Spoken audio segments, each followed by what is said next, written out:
Air India crash and new questions about possible sabotage. The confusion in the cockpit as fuel to the plane's engines would shut off just seconds after takeoff. The shocking secret of Air India Flight 171 has finally been revealed. Investigators at the crash site and the dorm it struck have uncovered the truth behind the disaster that killed 230 passengers and 12 crew. Fuel switches deliberately were turned off, shutting off fuel to the engines and shutting those two engines down. What began as a routine flight from Ahmedabad to London Gatwick spiraled into catastrophe seconds after takeoff. But now, months of investigation have exposed what really happened. What we don't know is who did it, and we don't know why they did it. And the revelations about who survived and why will leave the world stunned. 32 seconds of fire.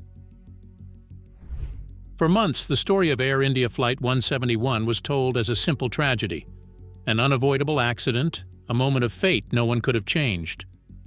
News anchors replayed the same 32 seconds of terror. Officials offered statements of regret, and then the world moved on. Yet that narrative was far from complete. On June 12, 2025, shortly after 1 in the afternoon, 17-year-old Aryan Asari found himself in Ahmedabad for the first time, capturing images from his father's terrace. The familiar drone of an airplane caught his attention. He looked up and realized he had never seen a jet flying so low over the city. He raised his phone to record the plane tracing a slow arc from the city's edge, a fleeting moment meant to share with friends. Within seconds, that recording became the first and ultimately the only visual account of India's deadliest aviation disaster in more than a decade. What Aryan filmed was chaos made visible. His camera shook as the catastrophic echo of 242 lives aboard the plane and countless others on the ground ended in a single violent moment. Rescue teams arrived within minutes, but the neighborhood had already been transformed. Walls had collapsed, engines roared in the distance, and screams pierced the air. Emergency personnel moved urgently through the burning rubble, searching for anyone who might have survived. Survival seemed impossible. Yet amid the destruction, one man emerged. Vishwashkumar Ramesh, a 40-year-old British national of Indian descent. First images captured by responders showed him conscious but profoundly disoriented, his body bearing severe injuries. Medical reports revealed burns of the 2nd and 3rd degree across his upper torso and arms, 3 fractured ribs, a collapsed lung, and a severe cerebral concussion. He was sedated and rushed to a nearby trauma center, clinging to life against all odds. For investigators, the question was immediate and unrelenting. How had he survived? How, in a crash that obliterated the aircraft and claimed every other life aboard, did one man survive? The man who shouldn't have lived. According to the preliminary investigation, the aircraft's fuselage had catastrophically ruptured near the left-wing root, precisely where the emergency exit was located by Seat 11A, the seat assigned to Vishwashkumar Ramesh. This was not a simple door failure, but a violent tearing of the airframe. Investigators theorized that the section containing rows 10 and 11 was partially ejected from the main wreckage upon impact, landing in a waterlogged field just meters away. The soft, wet ground acted as a crude buffer, absorbing much of the deadly deceleration. A grim detail emerged in the official report. The occupant of Seat 11B, immediately to Ramesh's left, was his brother, Ajay Ramesh. He did not survive. The forces that sheared the fuselage at that exact point proved fatal for Ajay, while granting Vishwashkumar a brutal, improbable chance at life. For 72 hours, Vishwashkumar remained unable to provide a coherent account, sedated and recovering from severe trauma. When authorities finally spoke with him, his recollections were fragmented, marked by shock and confusion. He remembered the sudden loss of engine noise, the plane pitching upward, then tumbling violently. His next memory was of waking on damp, smoky ground amid scattered fire, with no awareness of how he had emerged from the wreckage. His survival was not heroic. It was determined by his seat, the cushioning of the wet ground, and the tragic loss of his brother beside him. Investigators saw his survival as a critical data point, pinpointing the site of structural failure. As the investigation examined the passenger manifest, last-minute changes and unusual coincidences raised a darker, more perplexing question. Who had been on the flight? The list that shouldn't exist. The initial investigation into Air India Flight 171 focused first on the aircraft and the moment of impact. As the probe deepened, the Aircraft Accident Investigation Bureau turned to a more human element, the passenger manifest. Usually, a simple list of names and nationalities for Flight 171 became a source of mounting intrigue. A detailed review revealed 3 anomalies among the 169 Indian, 53 British, 7 Portuguese, and 1 Canadian passengers. The first was a figure of political significance. Seat 2A had been assigned to Sri Vijay Rupani, the former Chief Minister of Gujarat. While high-profile individuals do occasionally travel commercially, his presence introduced security considerations and protocol concerns that investigators could not ignore. Whether coincidence or relevance, his booking added a layer of complexity to the inquiry. The second anomaly involved last-minute cancellations. The Nanabawa family, confirmed passengers, had tragically been part of these changes, but they were not alone. Airline records showed an unusually high number of cancellations and seat adjustments for this flight, including 3 senior executives from a multinational firm specializing in secure government communications. All 3 had canceled premium economy tickets less than 10 hours before departure. Officially, the reason was corporate policy. Yet in the context of the disaster, such routine explanations appeared strikingly unusual. The third anomaly concerned the concentration of foreign nationals, particularly the 53 British passengers. Among them were business travelers and professionals with security clearances, reflecting UK-India strategic ties. One individual, a data security analyst for a major British defence contractor, was travelling alone in economy, highlighting the unusual mix of passengers aboard a routine flight. These details transformed the manifest from a simple roster into a web of questions. Investigators emphasized that no evidence linked the anomalies to the crash, yet the patterns could not be ignored. The flight's unusual cancellations, high-profile passengers, and concentration of sensitive professionals raised an unsettling possibility. Had someone known the disaster was coming? As these questions lingered within the investigation, attention turned to the sole eyewitness who captured the event on video. But rather than offering clarity, the authorities' encounter with the teenage videographer only added another layer of suspicion, deepening the unease surrounding Flight 171. The boy behind the lens.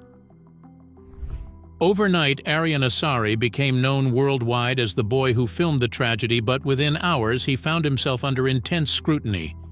Despite public speculation, official records and statements from his family confirm that he was never formally arrested.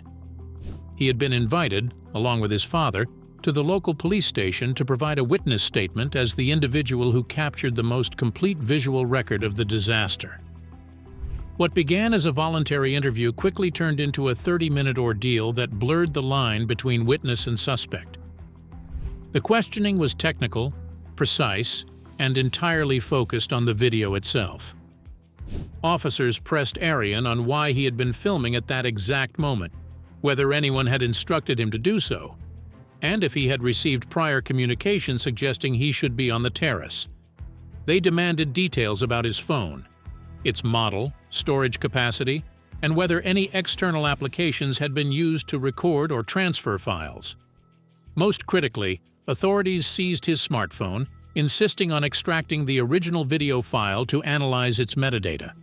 The digital fingerprint that records the exact seconds of recording, the device used, and any potential alterations. For a civilian witness, this level of technical scrutiny was highly unusual, suggesting that investigators were probing not just the footage, but the act of its creation. The impact on Aryan was immediate. After his release that evening, he retreated into profound shock, unable to sleep, fearful of official vehicles, and hesitant to touch a phone. The pressure and suspicion of the investigation compounded the trauma of witnessing the crash. Fearing for his mental well-being and the relentless media attention, his family moved quickly. Within 48 hours, Aryan was sent back to his home village, far from Ahmedabad, to shield him and allow him to recover. Officially, he remained a witness. Yet the seizure of his primary device and the intensity of the questioning left a lingering sense of suspicion. Why had the state focused so intently on a teenage boy and his phone? What were they searching for within the digital code of his video?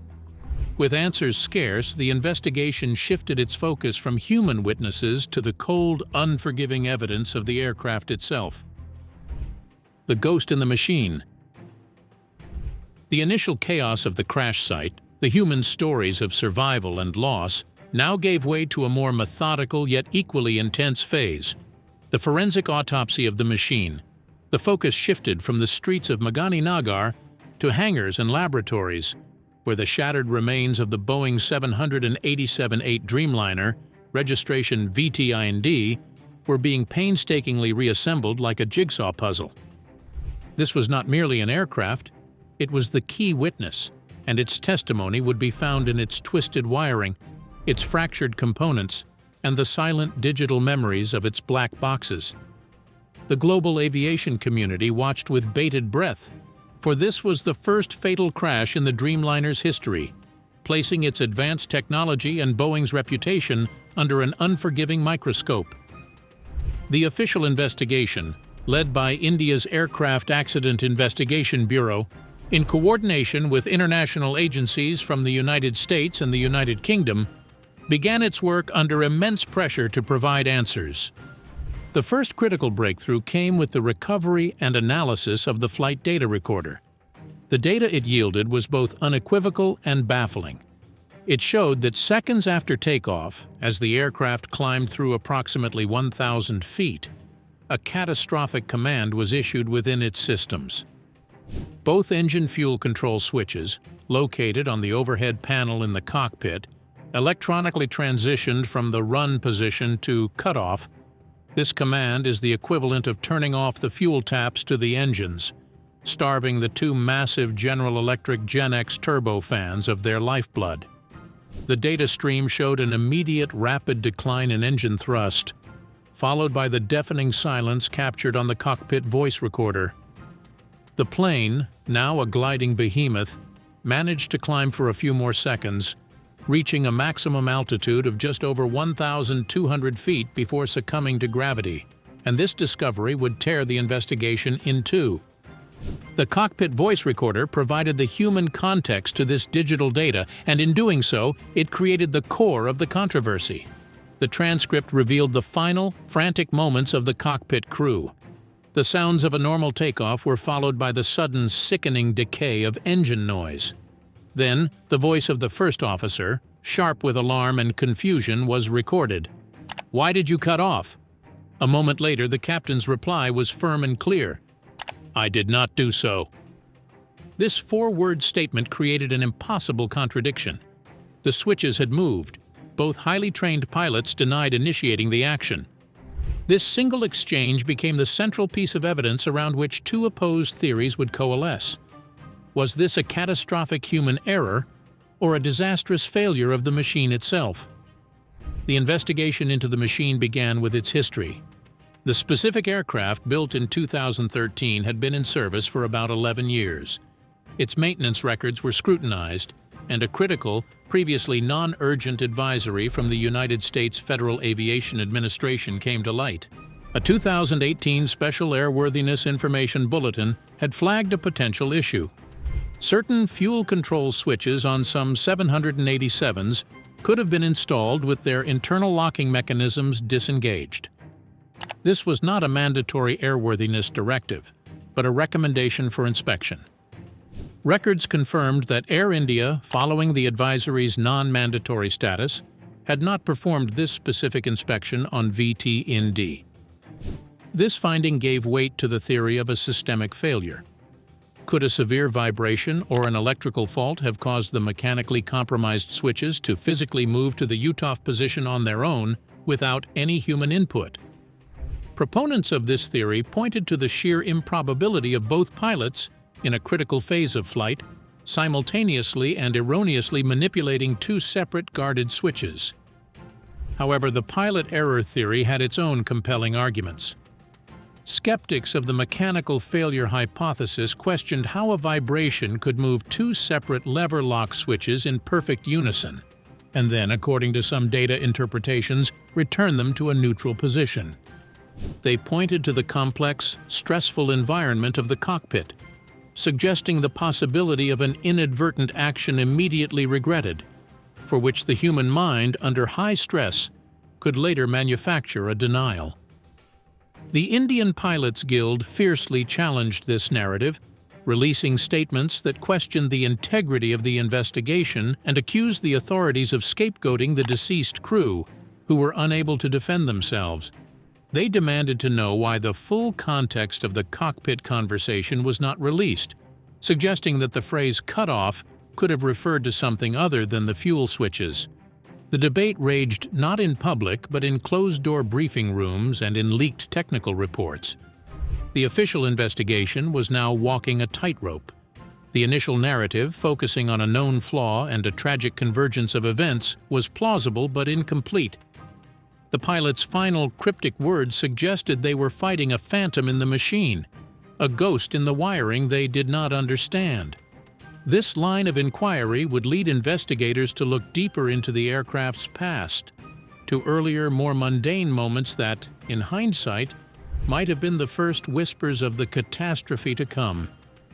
The search for truth was leading them away from the moment of impact and back in time to the final pre-flight checks and the possibility that the crew had been aware of a problem long before their aircraft ever left the gate. The flicker.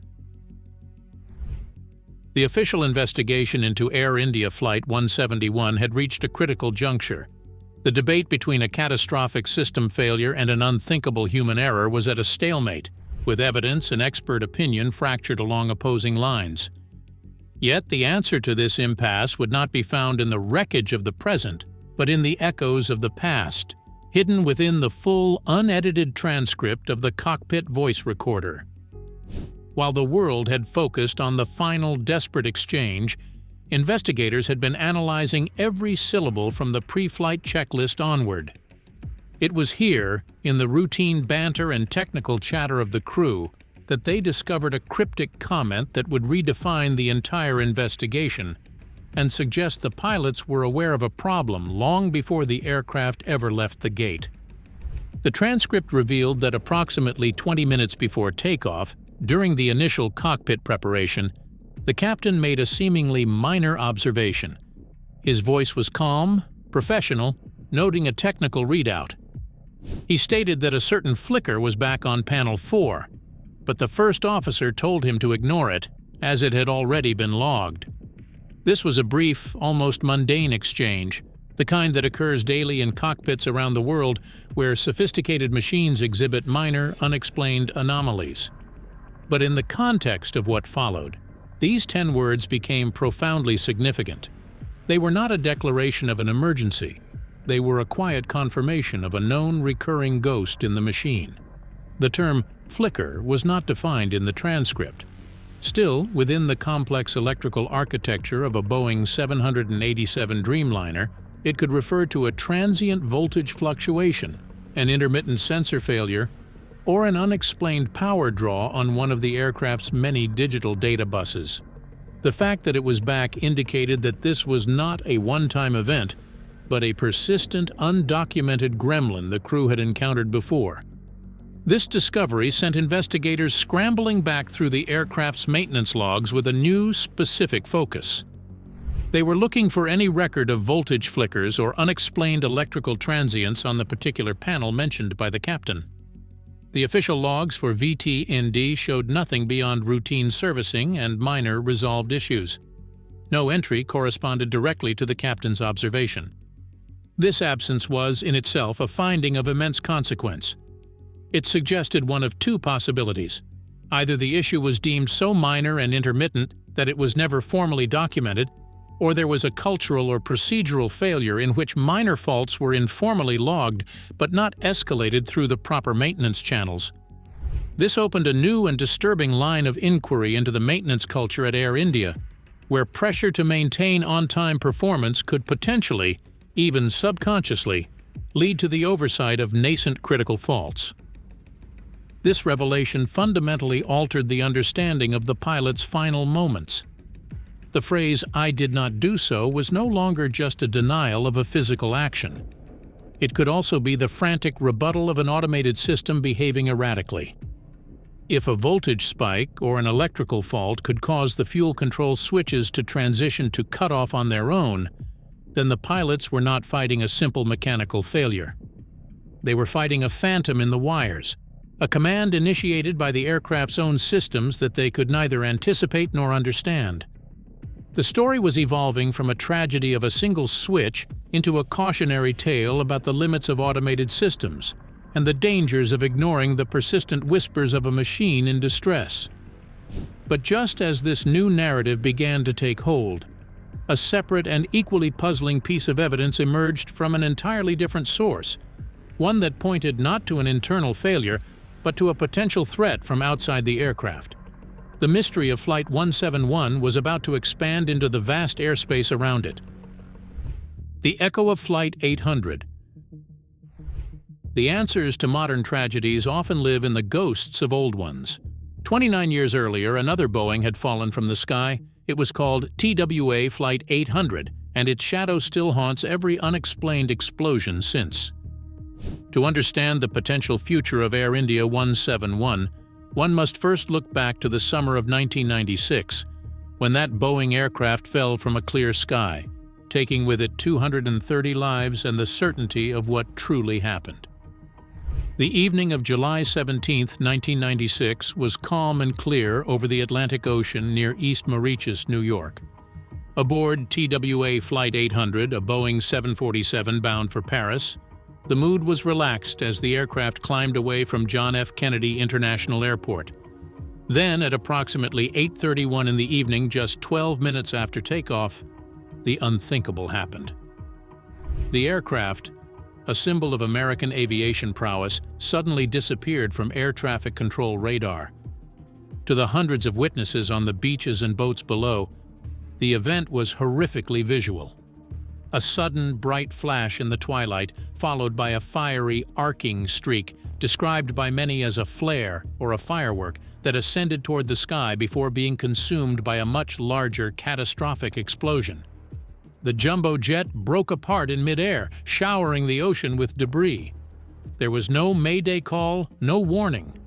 All 230 passengers and crew members perished instantly, their lives extinguished in a public spectacle that was immediately seared into the national psyche. The official investigation, led by the National Transportation Safety Board, was launched on an unprecedented scale and with determination. It became a 4-year, $40 million endeavor, one of the most complex in history. Investigators faced the monumental task of recovering the wreckage from the ocean floor, a painstaking process that involved reassembling the fuselage's shattered fragments in a hangar. The official conclusion, delivered in a final report in August 2002, pointed to a mechanical failure. The NTSB determined the probable cause was an explosion of the center wing fuel tank, likely ignited by a short circuit in the wiring that ran through it. The investigation suggested that the nearly empty tank, heated by air conditioning units located beneath it on that hot summer day, was filled with a volatile mix of fuel vapors and air. A single spark was all it took to trigger a cataclysm. This finding led directly to new global safety regulations, including changes to fuel tank inerting systems, a tangible legacy intended to prevent a repeat of the tragedy. However, the NTSB's meticulous report failed to silence a powerful and persistent counter-narrative. From the very beginning, the official theory was challenged by an alternative explanation that refused to fade. The aircraft had been shot down by a missile. This theory was not born from fringe speculation, but from the consistent, credible testimony of hundreds of eyewitnesses. Pilots, police officers, and military personnel described seeing a streak of light ascending from the surface toward the aircraft before the explosion. These accounts were so compelling that the FBI initiated a parallel criminal investigation, exploring the possibility of a terrorist attack or a tragic military accident. Although the FBI closed its investigation after 16 months, stating that it found no evidence of a crime, the seeds of doubt had been irrevocably sown. Critics, including several former members of the official investigation team, came forward with allegations of evidence being ignored or suppressed. They pointed to radar anomalies, residue on victims' clothing, and the precise pattern of the wreckage, arguing that these indicated an external impact. The official story of a spark in a fuel tank was, for them, a convenient fiction designed to avoid a monumental political and military scandal. The connection to Air India 171 is now laid bare, and the parallels are profound. Both tragedies involved advanced Boeing aircraft that met sudden catastrophic ends shortly after takeoff. Both investigations were immediately plunged into a maelstrom of competing theories. For TWA 800, it was a fuel tank explosion versus a missile. For Air India 171, it was pilot error versus a systemic electrical failure. In both cases, the official investigative bodies presented a technically plausible, yet forensically complex explanation that was met with fierce public and expert resistance.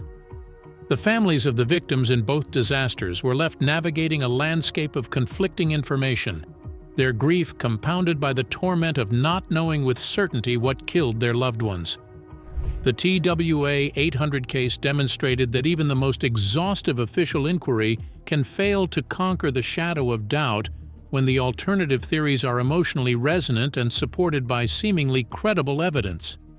It became a cold case, not for lack of trying, but because the evidence itself became a Rorschach test, interpreted in fundamentally different ways. So we are left to wonder, with key evidence fragmented, with expert testimony in direct conflict, and with more questions than answers, will the story of Air India 171 become the next TWA 800? A tragedy forever defined not by what we know, but by what we can never prove. Thanks for watching. Now check out the videos popping up on screen for more unbelievable stories.